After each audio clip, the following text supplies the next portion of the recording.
The massive doors of the Galactic Council chamber slid open with a soft whisper. Dr. Elena Vasquez stepped inside, her black diplomatic uniform stark against the rainbow of alien forms that filled the circular room. She had practiced this moment 1,000 times, but nothing could have prepared her for the reality. The chamber was enormous. Hundreds of beings from across the galaxy sat in floating pods that moved slowly around the central speaking platform. Some looked almost human, while others defied description. The Zephyrians sparkled like living crystals, their bodies catching and reflecting the chamber's soft light. The nebulans floated as shimmering clouds of gas, contained within transparent spheres. The insectoid Kythera clicked and buzzed in perfect unison, their hive mind speaking as one voice. Elena walked to the center platform, her footsteps echoing in the vast space. She carried a simple briefcase containing humanity's formal application for council membership. Inside were detailed reports of human achievements, technological advances, and cultural developments. Earth's greatest minds had worked for years to compile this presentation. Honored council members, Elena began, her voice carried by hidden speakers to every corner of the chamber. I am Dr. Elena Vasquez, speaking for the human species of Earth. We come before you today seeking membership in this great galactic council. A wave of whispers and alien sounds rippled through the chamber. Elena had expected this. Humans were newcomers to space travel. Most species here had been exploring the stars for thousands of years, while humans had only recently developed faster-than-light travel. We understand we are young compared to your ancient civilizations, Elena continued, but we believe diversity makes us all stronger. Humanity offers fresh perspectives and new ideas. We have made remarkable progress in medicine, technology, and social cooperation. She activated her holographic display, showing images of human cities, hospitals, and research centers. The presentation highlighted humanity's rapid technological development and their ability to solve complex problems. In just 2 centuries, we have eliminated most diseases on our world. We have developed clean energy sources and begun healing our damaged environment. We have learned to work together despite our differences. We believe these achievements show our potential value to the galactic community. The chamber fell silent. Elena felt her heart beating faster as she waited for a response. Then, slowly, a sound began to build. It started as a low rumble from the Kythera section, then spread to other species. Elena realized with growing horror that they were laughing. The laughter grew louder and more widespread. Even the normally serious nebulans pulsed with colors that Elena's briefings had told her indicated amusement. The crystalline Zephyrians chimed with sounds like breaking glass, their version of laughter. High Counselor Vexthul of the Zephyrians rose from his floating pod. His crystal body towered over Elena, refracting the chamber's light into dancing rainbows.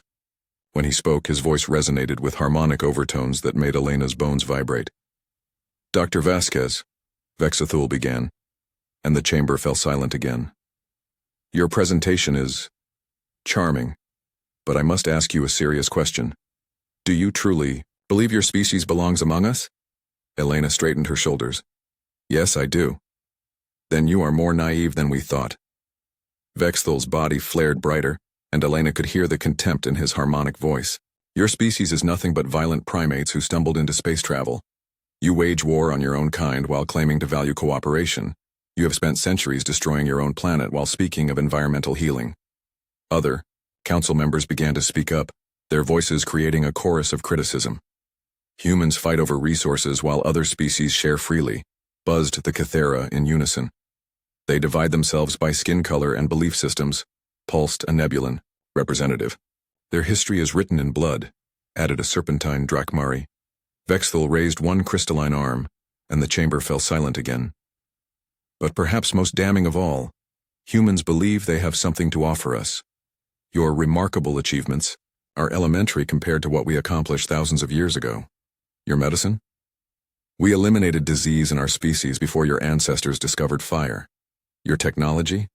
We have been traveling between stars since your world was covered in ice. Elena felt the weight of his words, but she forced herself to remain standing straight. Every species has room for growth. We may be young, but we learn quickly. We adapt. We overcome challenges that would stop others. Challenges? Vexthul's laughter chimed like a bell. You mean like the wars you still fight? The poverty you still allow? The hatred you still nurture? He gestured to the chamber around them. Look around you, Dr. Vasquez. Every species here has moved beyond such primitive behaviors. We achieved peace, prosperity, and unity long ago. And yet, Elena said, her voice growing stronger, none of you developed faster than light travel as quickly as we did. None of you went from first flight to interstellar travel in just over a century. Because we were not desperate to escape our dying worlds, Vexthal replied coldly. Your rapid advancement comes from necessity, not wisdom. A drowning person swims frantically, but that does not make them a good swimmer. The council members murmured their agreement. Elena felt the weight of their judgment pressing down on her like a physical force. Furthermore, Vexthal continued, we have been watching your species for over 300 of your years. We have observed your behavior, studied your development, and reached our conclusion. Humanity is an evolutionary dead end. You are violent, short-sighted, and ultimately self-destructive. You lack the wisdom and maturity required for galactic citizenship. The words hit Elena like physical blows. 300 years of observation meant that humanity's entire space age had been watched and judged. Every human achievement had been measured against alien standards and found wanting. The decision of this council is unanimous, Vexthal announced. Humanity's application for membership is denied. Not just for now, but permanently. Your species will never be welcome in the Galactic Council. You are free to travel in your own small corner of space, but you will have no voice in galactic affairs. Elena stood in the center of the chamber, surrounded by hundreds of alien beings who had just declared her entire species unworthy. The silence stretched on, heavy with finality. I see, Elena said finally. Her voice was calm, but something had changed in her tone. You have made your position clear. She closed her briefcase with a sharp click that echoed through the chamber. When she looked up, there was something new in her eyes. Not anger exactly, but a cold determination that had not been there before. Very well, Elena said, her words carrying clearly to every corner of the chamber. Humanity will remember this day. We will remember your judgment, your laughter, and your certainty about our limitations. She began walking toward the exit, her footsteps steady and measured. At the chamber doors, she turned back one last time. You have told us we are not worthy of your civilization, Elena said. Perhaps you are right. Perhaps we need to build something better.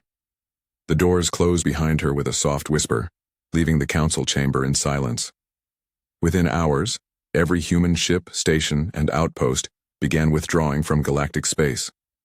The humans were going home, but something in Elena's final words left many council members feeling strangely unsettled. They had no way of knowing that those words would haunt them for years to come. 6 months had passed since the humans left the Galactic Council chamber, and High Counselor Vexthal felt satisfied with their decision.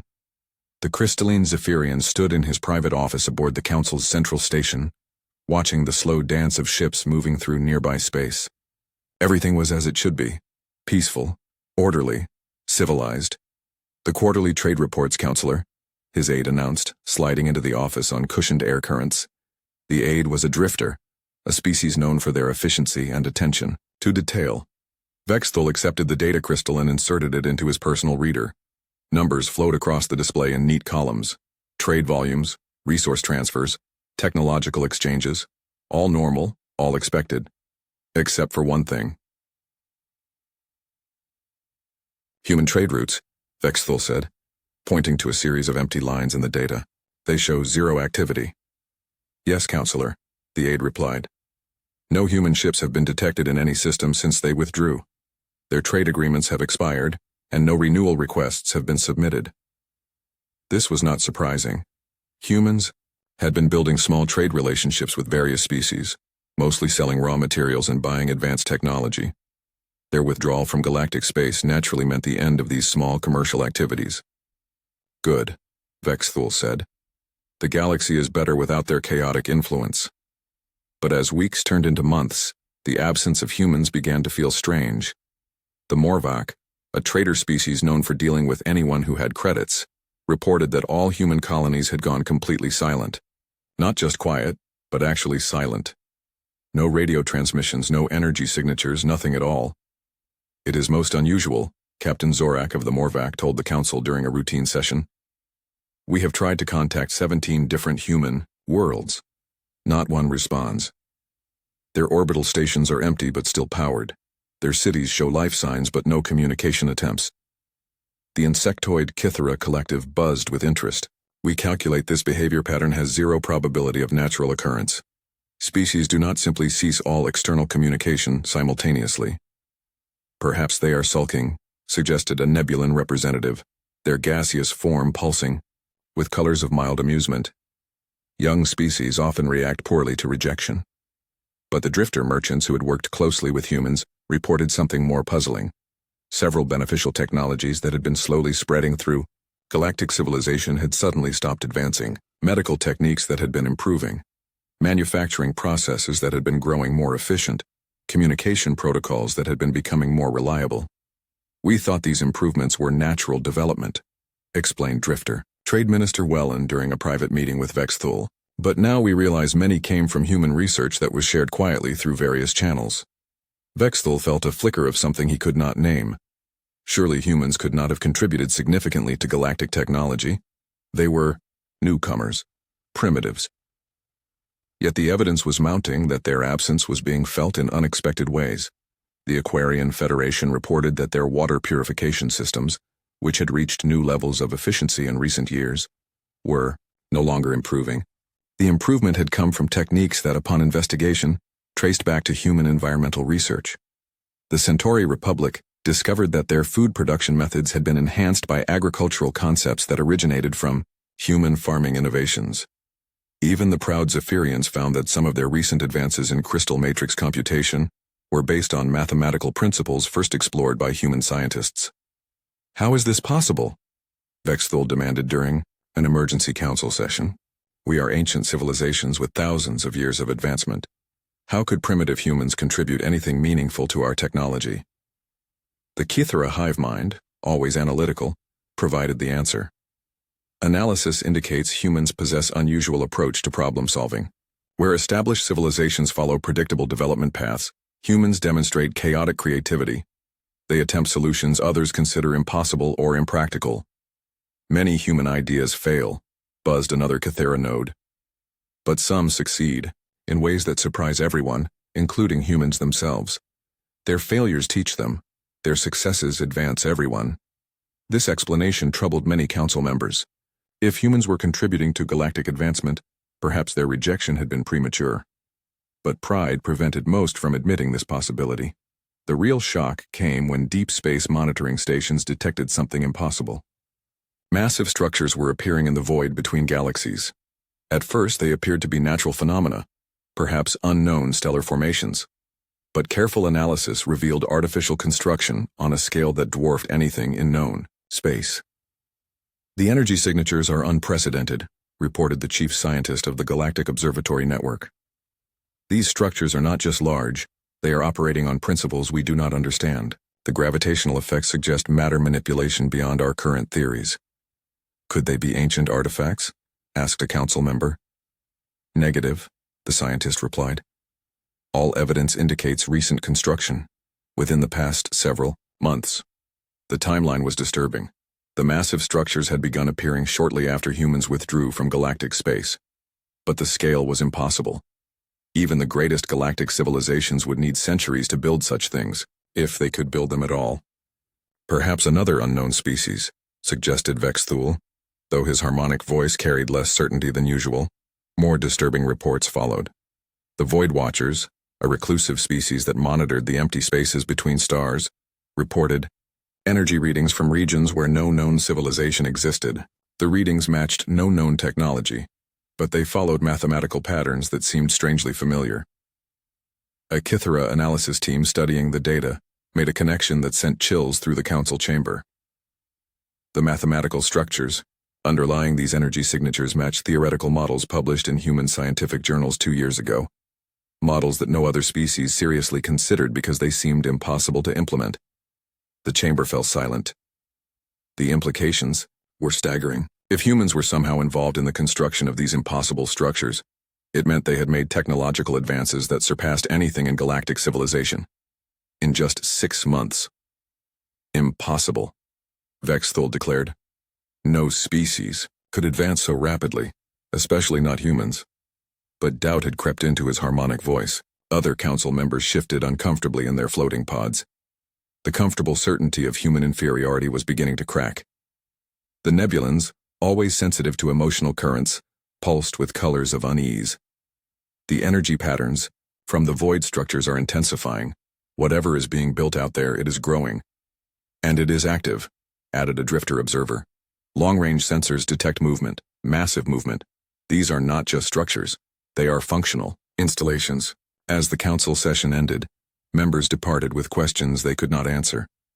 The galaxy suddenly felt different, larger and more mysterious than it had seemed just months before. In the quiet of his private office, Vexthul stared at the data display showing the impossible structures. For the first time in his long life, he wondered if the council had made a terrible mistake. Somewhere in the dark between stars, humans were building something beyond galactic understanding. And they were doing it in complete silence. 1 year had passed since the humans disappeared from galactic space, and the effects were spreading like ripples through still water. What had started as minor inconveniences was becoming serious problems that no one could explain or fix. Dr. Kesrin, the Zephyrian Chief Technology Officer, stood before a wall of crystal displays in the Central Technology Institute. Each display showed different systems that were failing to advance as expected. For centuries, Zephyrian crystal computing had grown more powerful each year. New techniques, better formations, improved efficiency. Now, suddenly, progress had stopped. The theoretical barriers make no sense, Dr. Kesserin said to her research team. We have been following established principles that worked for thousands of years.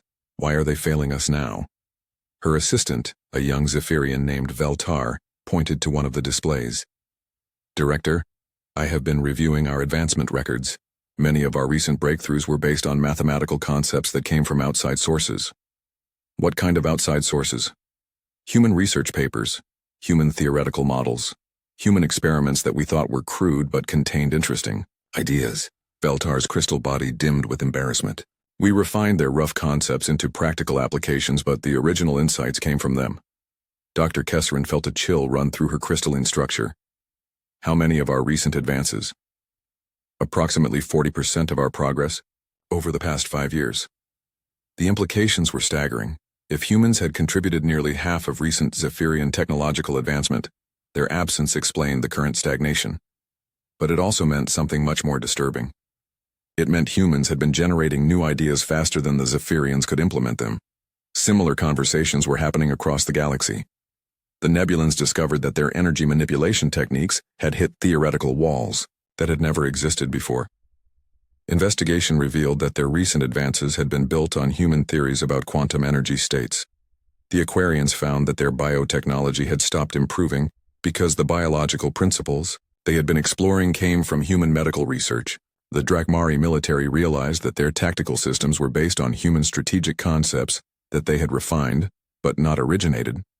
Most shocking of all, the ancient Kithara hive mind made a discovery that shook their collective consciousness. They had been unconsciously incorporating human problem-solving methods into their thinking patterns. The chaotic creativity that they had dismissed as primitive was actually a form of intelligence they had never encountered before.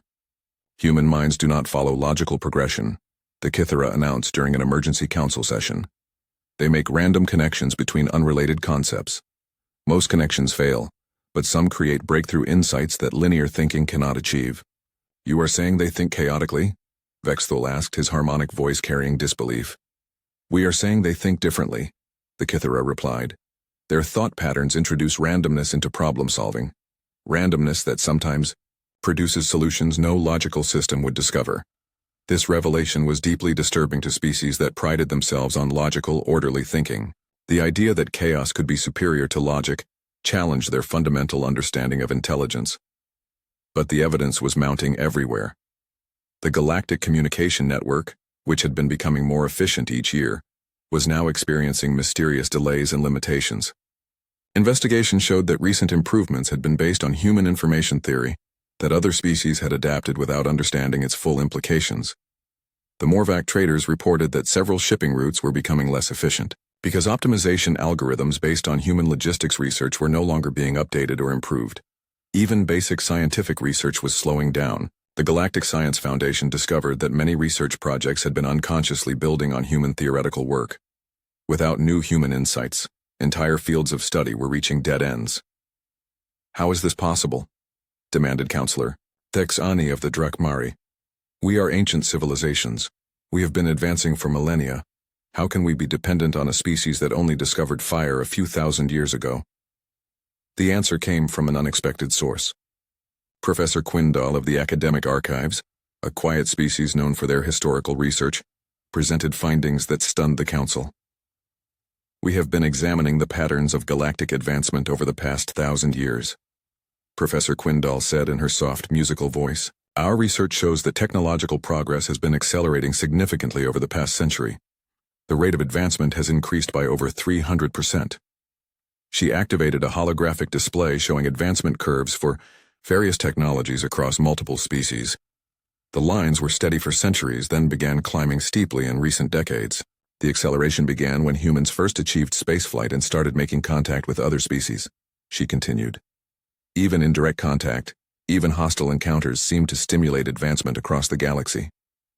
"You are suggesting that human presence somehow improved everyone else's capabilities?" Vexthul's voice carried skepticism, but also growing worry. "We are suggesting that human thinking patterns introduced new variables into galactic problem-solving," Professor Quindal replied. "Their chaotic creativity acted as a catalyst, accelerating development in ways that stable, logical thinking alone could not achieve." The chamber fell silent as the implications sank in. If humans were a catalyst for galactic advancement, their removal had effectively crippled the galaxy's ability to grow and develop.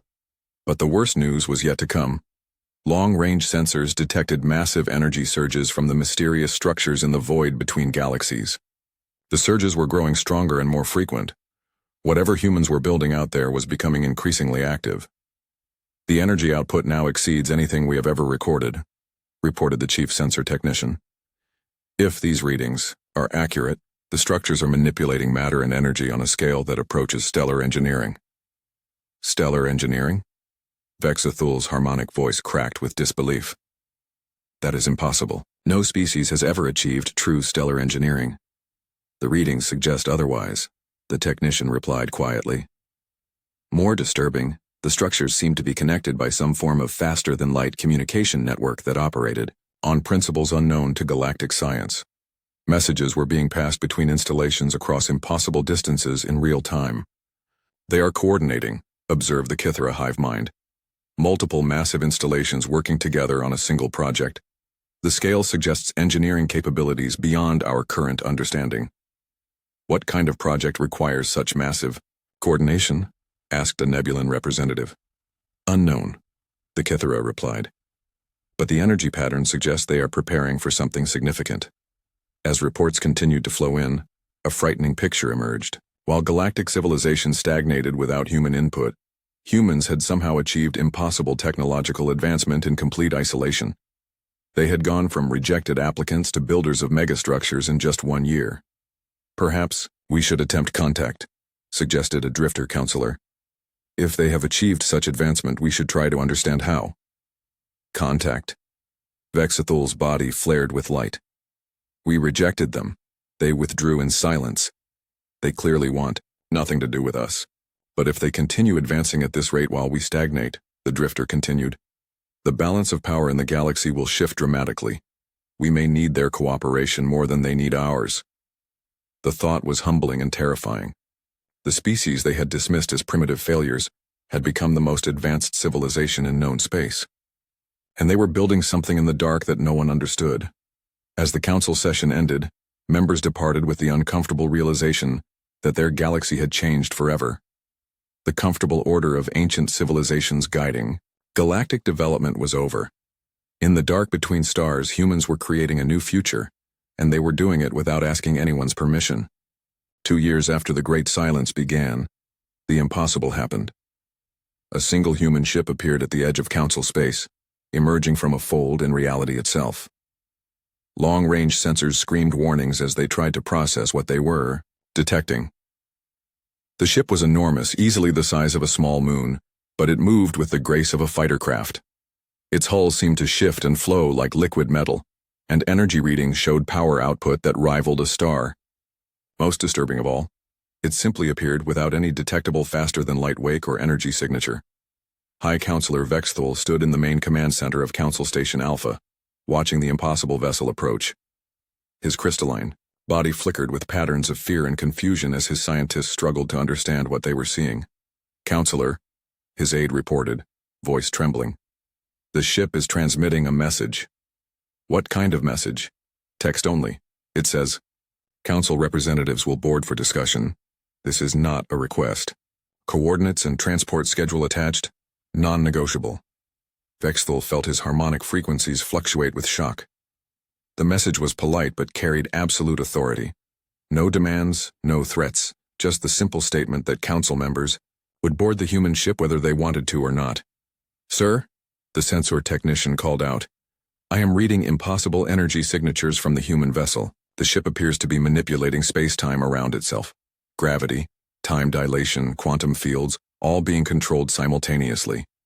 "That is impossible," Vexthul said, but his voice carried no conviction. Nothing about the past 2 years had followed the rules of possibility. Within hours, a reluctant group of council representatives found themselves aboard a transport shuttle heading toward the human ship. Vexthul led the delegation, accompanied by representatives from the Kythera, Nebulans, Drifters, and several other major species. All were nervous, but curiosity outweighed fear. As their shuttle approached the human vessel, it was gently captured by some invisible force and guided into a docking bay that seemed to exist in folded space. The bay was easily large enough to hold a dozen council stations, yet somehow fit inside a ship that was already impossibly large. The delegation disembarked into an environment that defied their understanding. The corridors were vast but felt intimate. The lighting seemed to come from the walls themselves, which displayed slowly shifting patterns of stars and nebulae. The air carried a faint scent of growing things, though no plants were visible. But it was the humans they encountered that truly shocked them. The first human they met was a tall woman in a simple gray uniform. She looked normal at first glance, but something was different. Her eyes held depths that seemed to contain galaxies. When she moved, there was a fluid precision that suggested perfect control over every muscle and thought. "Welcome aboard the Transcendence," she said, her voice carrying harmonics that somehow made every species present understand her perfectly, regardless of their native language. "I am Captain Sarah Chen. I speak for humanity in this discussion." "Captain Chen," Vexthul said, trying to maintain diplomatic composure despite his growing amazement. "We appreciate this opportunity for dialogue. The Council has many questions about humanity's activities." "I am sure you do," Captain Chen replied with a slight smile. "Please, follow me. There is much to show you." As they walked through the ship, the delegation saw wonders that challenged their understanding of reality. Rooms that were larger inside than outside, gardens that grew in zero gravity without soil or water, laboratories where scientists worked with materials that seemed to exist in multiple dimensions simultaneously. "How is any of this possible?" whispered a Nebulan representative. "We learned to ask different questions," Captain Chen replied. "While you perfected known technologies, we explored unknown principles. While you sought to understand the universe, we learned to reshape it." They entered a vast chamber with a transparent ceiling that showed the stars outside. But these were not the stars visible from their current location. The view seemed to shift and flow, showing different parts of the galaxy than other galaxies than impossible vistas of cosmic structures. "This is our observation deck," Captain Chen explained. "We can see anywhere in the universe from here. Distance has become optional." The council delegation stood in stunned silence. The Kythera hive mind buzzed frantically as they tried to process the implications. The Zephyrians flickered with patterns of disbelief. Even the normally composed Drifters seemed shaken. "You want to know what we have been doing these past 2 years?" Captain Chen continued. "The answer is simple. We stopped trying to fit into your version of civilization and started building our own." She gestured to the star field above them, and the view changed to show the massive structures that had been detected in the void between galaxies. But now the delegation could see them clearly. They were not just buildings or installations. They were entire artificial solar systems, complete with artificial stars, manufactured planets, and space habitats that defied description. "You called us primitive failures," Captain Chen said, her voice remaining perfectly calm. "You judged our species by our past conflicts and mistakes. But you failed to understand something fundamental about humans. We do not accept limitations. When faced with impossible challenges, we do not find ways around them. We transcend them entirely. But how? Vexthul asked, his harmonic voice carrying genuine confusion. How did you advance so rapidly? We have observed human development for centuries. This level of advancement should have taken millennia. You observed us when we were distracted by trying to impress you, Captain Chen replied. When we stopped worrying about galactic approval and focused entirely on growth, we discovered capabilities we never knew we possessed. She led them to another section of the ship, where they could see humans working with technologies that seemed to bend the laws of physics. Scientists manipulated matter at the quantum level with their bare hands. Engineers designed structures that existed in multiple dimensions. Philosophers discussed mathematical concepts that rewrote the understanding of reality itself. But these humans, a drifter representative said, pointing to the workers they could see, they seem different. We are different, Captain Chen agreed. When humanity decided to transcend galactic limitations, we began transcending our own limitations as well. We enhanced our minds, our bodies, our very consciousness. We became more than we were. Enhanced how? We learned to think with the universe instead of just about it, Captain Chen replied. We integrated our consciousness with quantum fields, biological systems, and mathematical structures. We became living expressions of the physical laws we once merely studied. The implications were staggering. Humans had not just developed new technology. They had evolved themselves into beings of capabilities that exceeded anything the Council had imagined possible. Why show us this? Vexthul asked. You could have remained hidden, built your new civilization in secret. Captain Chen turned to face the delegation directly. For the first time, her perfect composure shifted slightly, and they could see something that might have been sadness in her enhanced eyes. Because despite everything, we remember that diversity makes everyone stronger, she said. You rejected us because we were different. But our differences were exactly what the galaxy needed to grow beyond its limitations. She gestured again, and the star field above them changed to show the current state of galactic civilization. Trade routes that were becoming less efficient, technology that was stagnating, species that were slowly falling behind their own previous achievements. Your galaxy is dying, Captain Chen said simply. Not physically, but intellectually and creatively. Without the chaos of human thinking to stimulate new ideas, your civilizations are calcifying into permanent stagnation. What do you propose? Asked the Kythera collective. We propose a choice, Captain Chen replied. Join us in building something greater than any of us could create alone, or remain comfortable in your familiar limitations while we explore the universe beyond. The delegation exchanged glances. The offer was both generous and terrifying. Join a form of civilization that transcended everything they thought they knew, or watch as humanity left them behind forever. We need time to consider, Vexthul said. Of course, Captain Chen replied. But understand that time itself works differently for us now. What seems like years to you may be moments to us. The universe is vast, and we are eager to explore it. The delegation prepared to leave. Captain Chen offered one final thought. You told us we were failures who could never contribute to galactic civilization, she said. Thank you for that motivation. Without your rejection, we might never have discovered what we were truly capable of becoming. The council chamber had never seen such heated debate. For weeks after the delegation returned from the human ship, representatives argued, discussed, and struggled with the choice humanity had presented them. The comfortable order of their ancient civilization was crumbling, and they faced a decision that would determine the future of their entire galaxy. High Counselor Vexthul stood at the center of the chamber, his crystalline body dimming with exhaustion. The past month had aged him in ways he never thought possible. Around him, the floating pods of council members buzzed with intense conversation. The humans offer us partnership in something beyond our understanding, he said, his harmonic voice carrying across the chamber. But they also make it clear that this partnership requires fundamental changes to who we are. The Kythera collective has analyzed their offer extensively, buzzed the hive mind representatives. Integration with their enhanced civilization would require abandoning many of our traditional thought patterns and social structures. We would become something new. Is that necessarily bad? Asked a Nebulan representative, their gaseous form, pulsing with colors of uncertainty. Our current path leads to stagnation. Their path leads to growth beyond imagination. But at what cost? Demanded Councillor Thexani of the Drakmari. They have become something that is barely recognizable as their original species. Are we willing to sacrifice our identities for advancement? The debate had been raging for days. Some species saw humanity's offer as the greatest opportunity in galactic history. Others viewed it as a threat to everything they valued about their ancient cultures. The drifters, always practical, had run calculations on both options. If we remain as we are, our civilizations will continue declining, reported their chief analyst. The humans have become the dominant force for advancement in the universe. Without their partnership, we will become increasingly irrelevant. And if we join them? Vexthal asked. Unknown, the drifter replied honestly. We would become part of something unprecedented. The risks and benefits are impossible to calculate.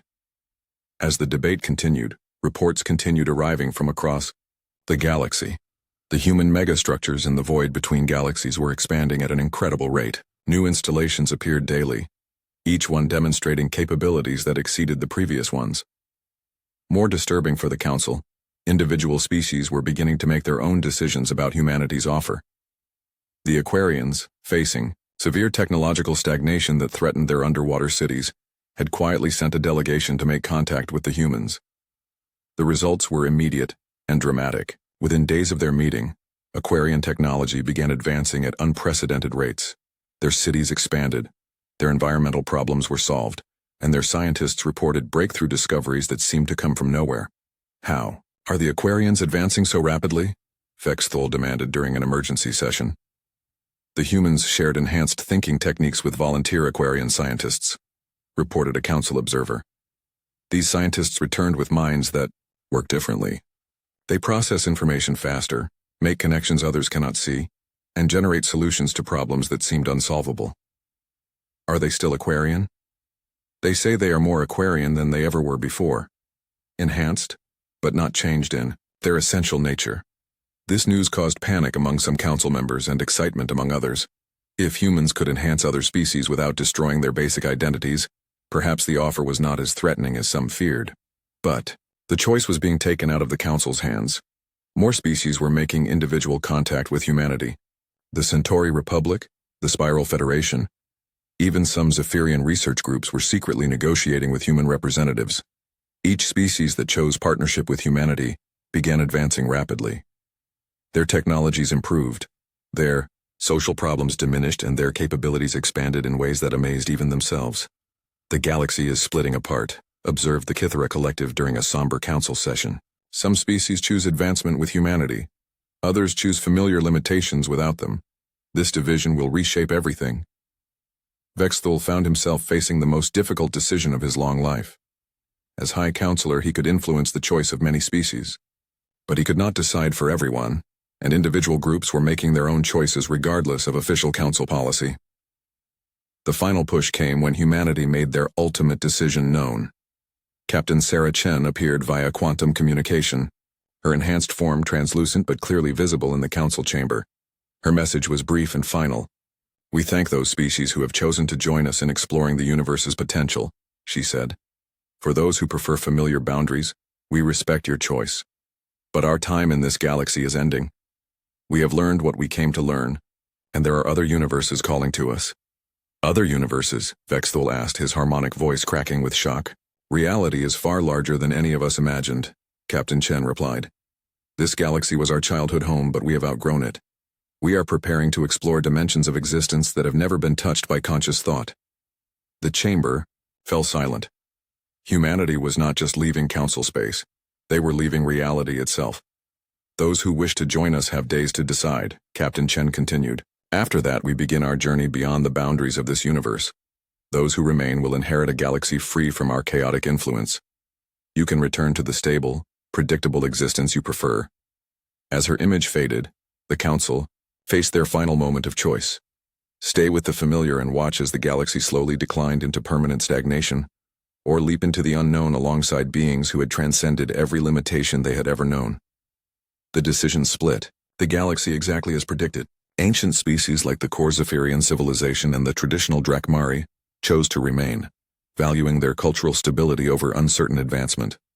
But younger members of those same species, along with entire civilizations like the Aquarians and Centauri, chose to join humanity's exodus to unknown realities. The separation was surprisingly peaceful, Humanity's enhanced capabilities made it possible to relocate entire populations and their resources without conflict or loss. Those who chose to stay received detailed information about maintaining their civilizations without human influence. Those who chose to leave began the process of consciousness enhancement that would allow them to survive in realities beyond normal space-time. On the final day, massive ships appeared throughout the galaxy. Each one was a masterpiece of impossible engineering capable of carrying millions of beings safely across the boundaries between universes. Species that had chosen advancement loaded their populations, their cultures, and their dreams aboard vessels that defied every law of physics. Vexthul stood in his private office, watching the great ships gather in nearby space. At the last moment, he had made his choice. His official position required him to stay and help maintain the civilization that remained, but he had quietly arranged for young Zephyrians who wanted to explore the unknown to join the Exodus. As the ships began to fade from normal spacetime, a final message reached every remaining world in the galaxy. It was simple, brief, and carried the voice of Dr. Elena Vasquez, the human ambassador who had stood in the council chamber 2 years ago. To those who remain, we wish you peace and happiness in the civilization you have chosen to preserve. To those who join us, welcome to possibilities beyond imagination. And to all, we offer this final thought. Thank you for the inspiration. Your rejection taught us that we were capable of far more than we ever dreamed. We could not have become what we are without your gift of motivation. The message ended, and the great ships vanished into dimensions that had no names. The galaxy grew quiet again, but this time the silence was different. Half the species had chosen familiar limitations, and they began the long process of rebuilding stable civilizations that would change slowly and predictably. The other half had vanished into realities where time, space, and possibility itself worked by different rules. In the years that followed, those who remained created exactly the kind of galaxy they had always wanted. Peaceful, orderly, and free from chaotic human influence. Technology advanced slowly and safely. Conflicts were rare and quickly resolved. Everything was stable and predictable. But sometimes in the quiet of deep space, long-range sensors detected impossible energy signatures from directions that did not exist. Brief glimpses of structures that operated outside the boundaries of known physics. Faint messages in languages that used mathematics as poetry and physics as art. The humans and their allies had not disappeared. They had simply grown beyond the ability of those left behind to perceive or understand them. They existed now in realities where limitations were just starting points for transcendence, and in the most private moments of their long lives. Even those who had chosen to stay sometimes wondered what wonders they might have seen if they had been brave enough to accept chaos as the price of infinite possibility. The galaxy was quiet now, and it would remain quiet forever.